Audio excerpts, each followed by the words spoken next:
Voulez-vous découvrir le trésor oublié de l'arc-en-ciel? Eh bien, c'est ce que je vous propose dans cette vidéo.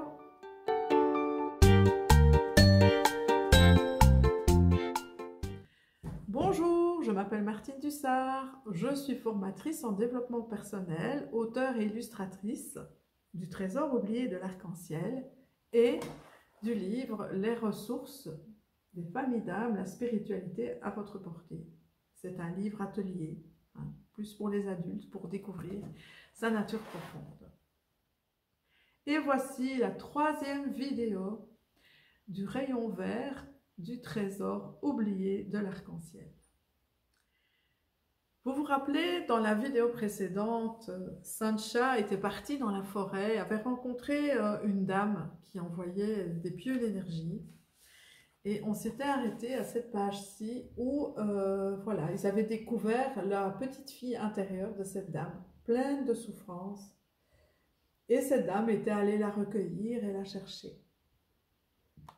Et Maya avait terminé en disant « Et tout le monde en a un de petit enfant intérieur. »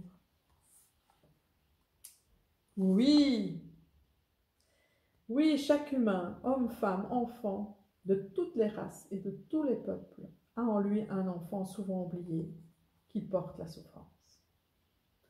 L'enfant porte les blessures, les frustrations, les manques vécus depuis sa conception. Une parole, un regard, un geste, une situation sans importance, tout cela est parfois vécu par l'enfant comme une grande blessure. Et ici, on voit justement le fœtus ici, qui même au moment de la gestation a pu ressentir voilà, cette souffrance et sentir peut-être ce manque de non-désir ou cette violence, et le portera justement dans sa vie d'adulte et pourra aussi développer des fameux comportements. Alors, je porte aussi un enfant vulnérable en moi, dit Sancha. Et toi, l'ami qui lit, dans quel état est-il ton enfant intérieur? T'en occupes-tu parfois? Et moi aussi, dit Maya.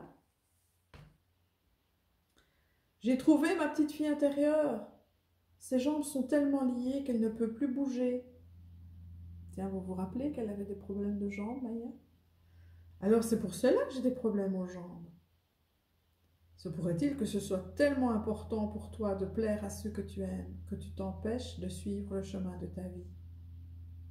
J'ai trouvé le mien. Il a l'air très fatigué d'aider les autres. Viens, petit Sancha, je vais prendre soin de toi maintenant. Incroyable. Elle est dans un tel état. Je comprends pourquoi j'étais si agressive, dit la vieille dame. L'état de l'enfant provoque les états d'âme qui nous font réagir. Il est temps de choisir de vous débarrasser des résidus, des lourdeurs du passé. Tome 1. Des croyances de vos cartes de vie, tome 2, de lâcher vos vieux mécanismes de pouvoir, tome 3, et de déposer toutes vos souffrances, tome 4. Vous portez tout cela dans de lourds sacs à dos. Avec votre enfant intérieur, faites la liste de toutes vos blessures, de tout ce que vous avez vécu, entendu de difficile ou de dramatique dans votre vie. Choisissez de vous débarrasser de ces lourds cailloux accumulés dans votre sac à dos. Vous pouvez imaginer que vous êtes accompagné de l'énergie des familles lumineuses et bienveillantes, une famille d'âmes qui vous aime dans la légèreté et sans lourdeur. Et là, Sancha dit, donc il est au bord de ce puits, je détruis toutes les paroles blessantes qui m'empêchent d'être moi-même et je jette le sac aussi. Je rends toutes les injustices et les violences que j'ai subies, je les détruis. Je jette la souffrance, mes chaînes, que je traîne et que je porte de mes parents, arrière-grands-parents. Gaïa, ici on retrouve Gaïa, vous vous rappelez, on l'avait vu dans le premier tome. Gaïa, notre terre-mère, brûle tout ce qu'elle reçoit et le transforme. Toutes les personnes qui vous ont fait du mal avaient en elles aussi un enfant blessé. Même vos parents, sans le savoir, vivent avec leur enfant blessé qui les fait réagir. Et voilà pourquoi nous entrons en réaction les uns avec les autres et pourquoi il y a ces fameux mécanismes de jeu de pouvoir qui se mettent en place. Vous voilà plus léger, sortons vite. Retrouve la joie, émerveille-toi, tu mérites le meilleur. Et là, on les voit qui sortent dans un beau jardin. Et on retrouve la petite pièce de théâtre. Prends du recul avec les événements du passé et regarde ta vie comme une pièce de théâtre. Tu as certainement reçu beaucoup d'amour de tes parents. Ou peut-être pas. Dans le monde de l'enfant intérieur, tu as également un père et une mère bienveillants et aimants. Ils veillent sur toi et sont là pour te guider. Ils comblent tes manques d'amour. Ce père lumineux et bienveillant qui te guide se place en toi du côté droit, dans ton dos. Ta mère intérieure qui t'aime et qui veille sur toi se place du côté gauche. Ce sont tes piliers intérieurs. Voilà, et ça c'est vraiment important de se rendre compte que nous avons à l'intérieur de nous un monde extraordinaire, bien plus vaste que le monde réel dans lequel nous vivons.